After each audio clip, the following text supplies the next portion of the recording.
Welcome to the Sport Passion Podcast.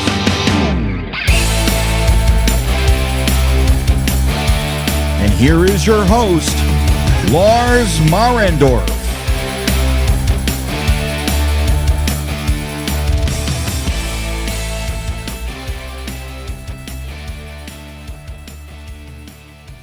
Hello and welcome to the Sport Passion Podcast. And Merry Christmas to every one of you. I hope you have a great Christmas. You have presents, you have some time to spend with your loved ones, and maybe enjoy some hockey or enjoy a podcast just like this one. And this is a special episode. Not only that it is an all English episode once again, but this one is a present from me to you. But what happened was also a present or a gift, to be exact, for me from the league and from the guy I interviewed.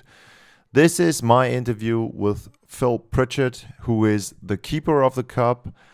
And I was in Stockholm during the Global Series, and there was the Stanley Cup around there. It was scheduled to be at the Kungsträdgården, I think is the name, where they had the Global Fan Fest. And so before going to the Global Series, I asked the NHL, maybe I can get some minutes with Phil. Maybe I can interview him around the Fan Fest when he's there, when he's presenting the cup there.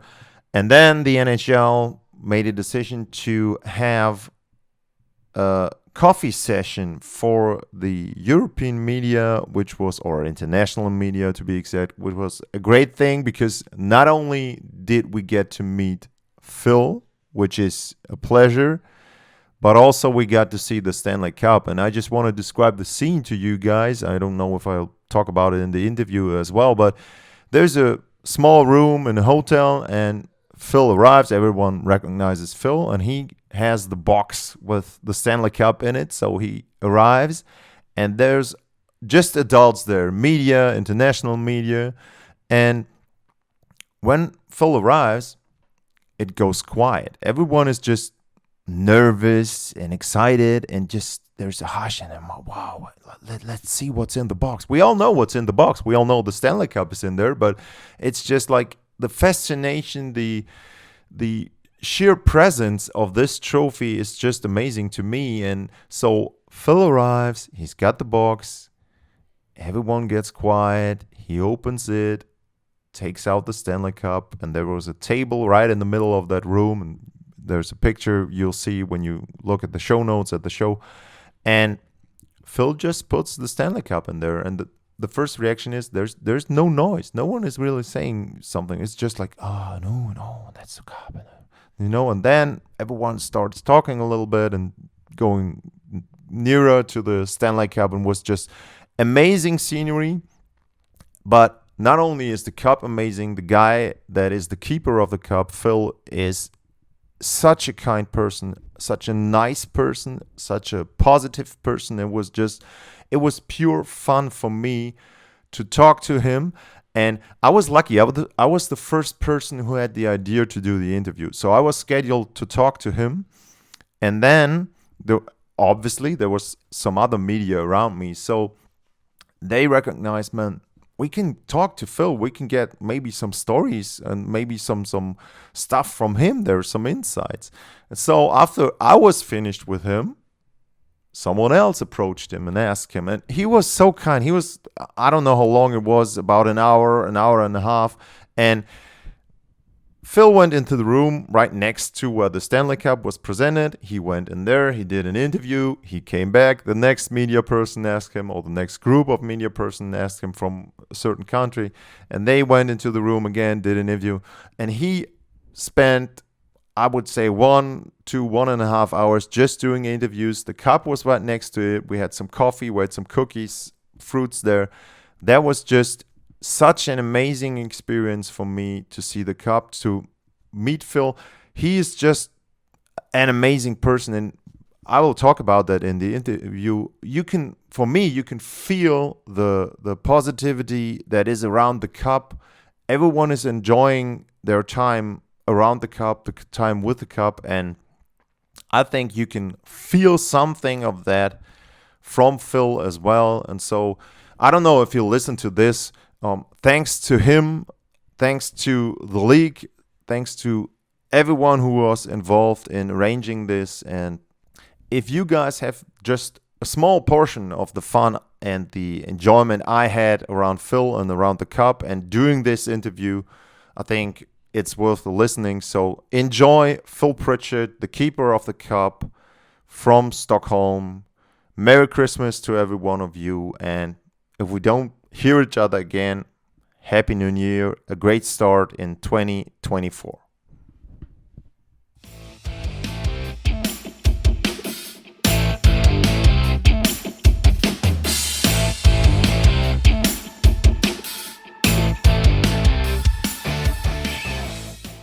Yeah, so I'm sitting next to the Avicii Arena in a hotel room, and I've got the keeper of a cup with me, Phil Pritchard. Phil, thanks for taking the time. The first question will be, how are you? How's the jet lag? Lars, first of all, it's always great to come to Europe. I mean, there's so many hockey fans, not only National Hockey League fans, but fans of hockey and from around the world, too. So we're always thrilled when we get here. I got here Wednesday, actually. I left Toronto on Tuesday night. So my jet lag's doing fine. It's I think after a while in the world we live in now, you just get used to it and go from there. But it's great to be here, Lars, and it's a pleasure talking to you about one of the greatest trophies in all of sport. And on behalf of the Hockey Hall of Fame and the National Hockey League, to bring it here, it's pretty special. Yeah, and you mentioned the Hockey Hall of Fame. It's been a pretty busy kind of days lately with the Hockey Hall of Fame introduction on the weekend and now this one. How are you assigned to those things? Because you're not working alone. I think there's another keeper of the cup. Yeah, there's a couple of other guys that travel a lot. What's amazing about the Stanley Cup, it's obviously the championship trophy for the National Hockey League, but it's the pinnacle of the entire sport.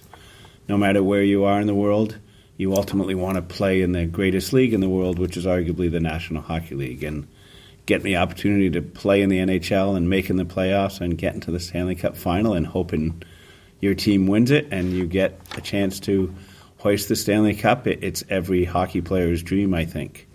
So to be able to be part of that, first of all, it's very special in that, but you see everybody, when we took the cup out of the case there, their smile on their face, their awe, their questions, their nervousness almost. Do you anxiety, touch it? It's all of that.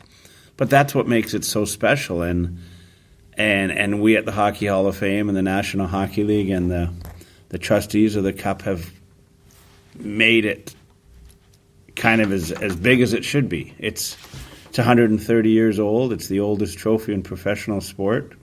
It's the greatest trophy in professional sport, but it deserves that respect that hockey fans give it.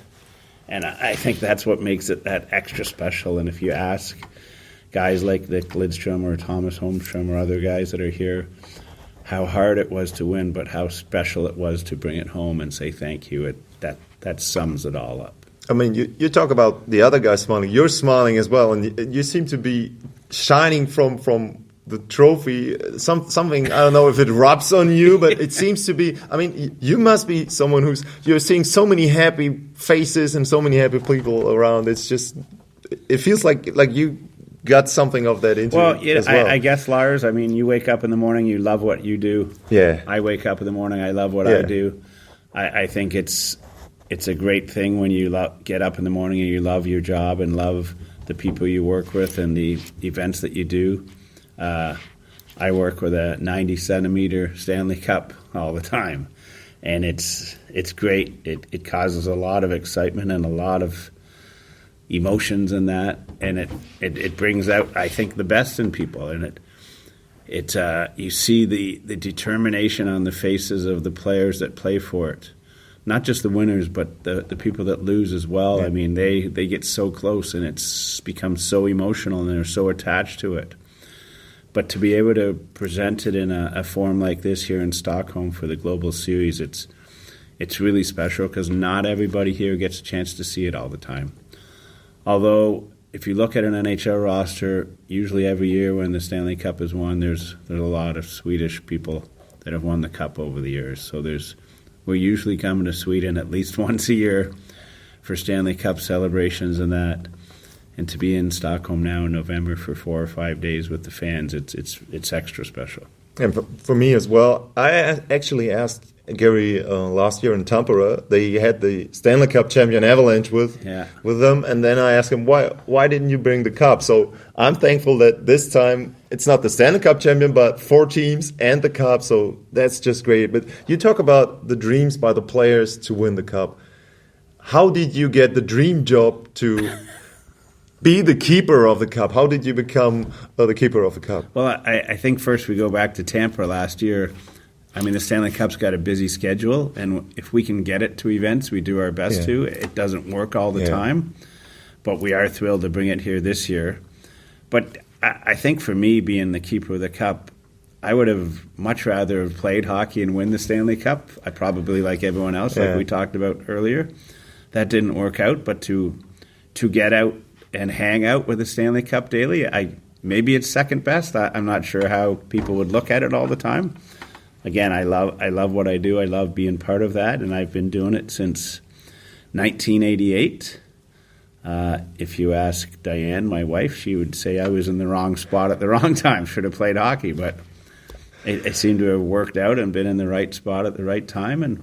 But not only am I the keeper of the cup, but I'm the curator at the Hockey Hall of Fame to look after all the displays and the artifacts and the trophies, which include the Stanley Cup. So it kind of all rolls into that job description. But bringing it out to the people, that's one that always causes excitement and emotions. And what's the balance between being in Toronto and between being on the road for you? How many days do you travel in a normal year? What's amazing now, you look at the game of hockey, not only in North America, but around the world, they're training, they're playing, it's like 12 months a year now. So hockey is all the time.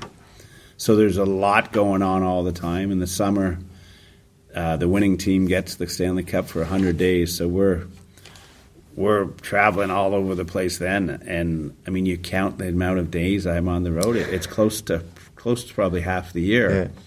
But hockey's played all the time now. I mean, as you see, we're in North America, we're in Sweden, we were in Australia a month and a half ago for the exhibition series, part of the global games, and it's a global sport, so things are going on all the time, and it's fortunate, Lars, like we said, we love our jobs, so we're willing to do that. And just from the daily business, there are some scenes when you see something happening with the cup. I mean, obviously, the Avalanche, it took them, I don't know how many minutes to put a dent into it. Okay, you can't do anything there because it's on the ice, the players have it. But there was one video I saw, I don't know if it was Burakovsky, they were partying. He had the cup. He might have had some beverages.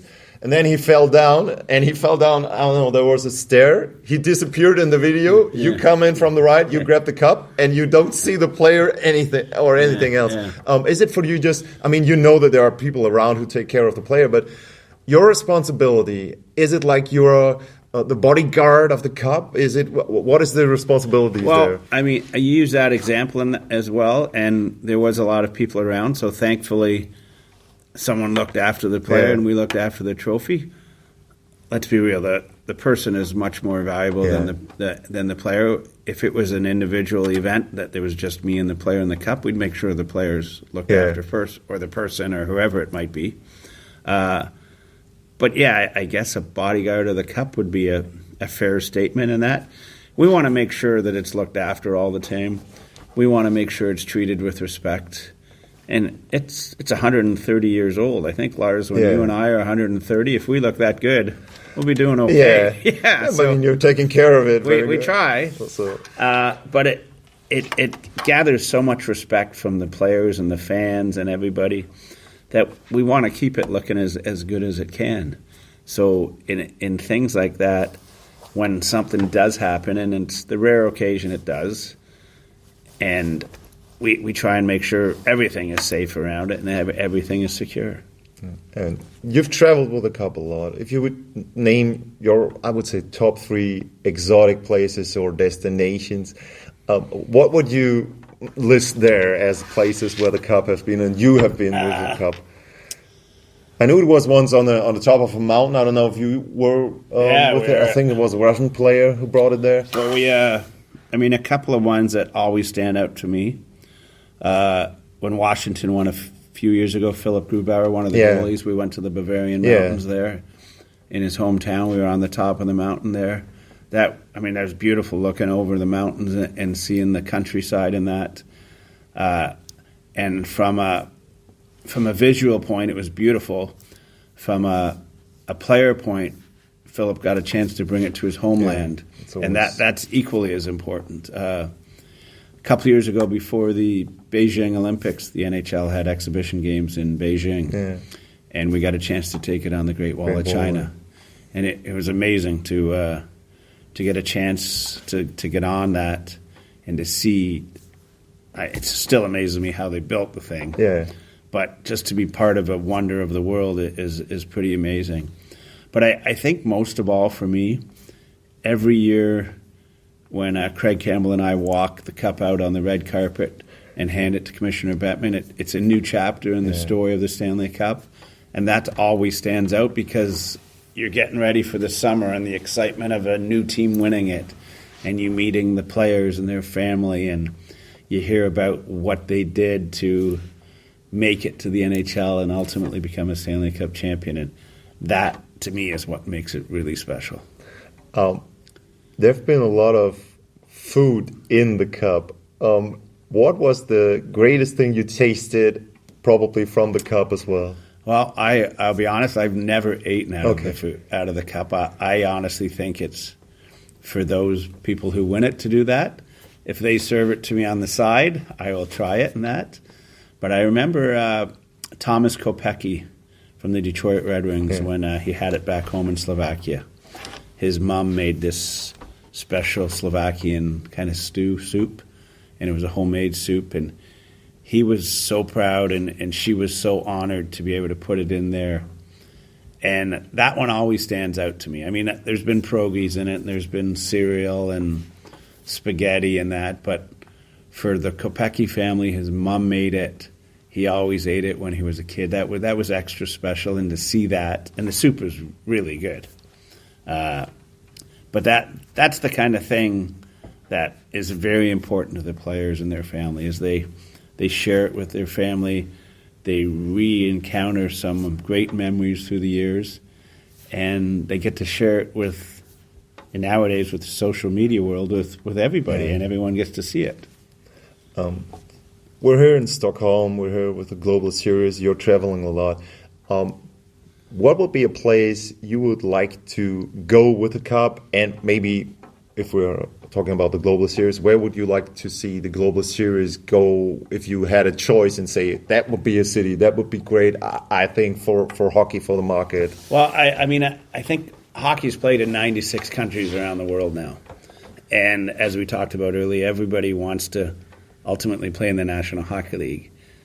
It's not realistic to be able to go to those 96 countries, but it would be great if it could. But, I mean, look at what the NHL has done lately, and they were just in Australia, we're in Sweden, we're in Finland last year. They've been to Germany, Czech, Austria, all the big nations. There's a lot of nations out that they're on the verge of getting better.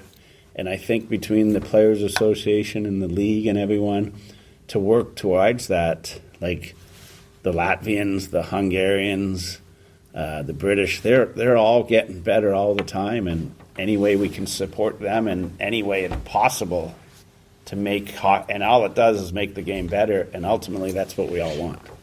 So I have to say thank you. You're not only fulfilling dreams with the Cup, but also talking to you, because we see you all the time. You're on social media as well. You're always with the Cup. You're seen on social media when there's a party or whatever.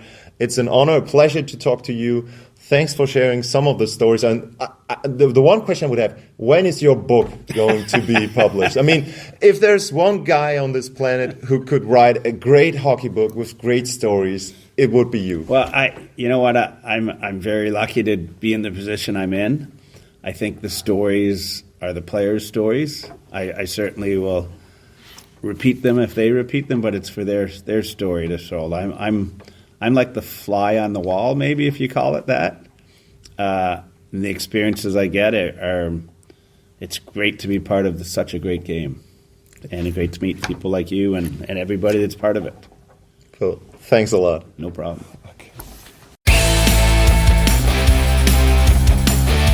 Talk to you soon.